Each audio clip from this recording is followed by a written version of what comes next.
Uwi na si Ella. Ay. Go, Ella! Kaya mo yan, be! Go, Yana!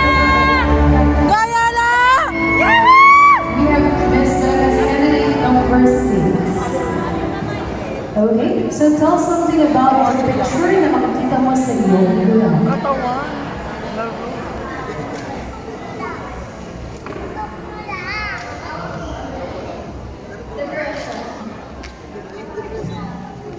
Sa panahon po ngayon, ang depression ay madalas sa mga kabataan at sila ay nagsasuffer sa depression.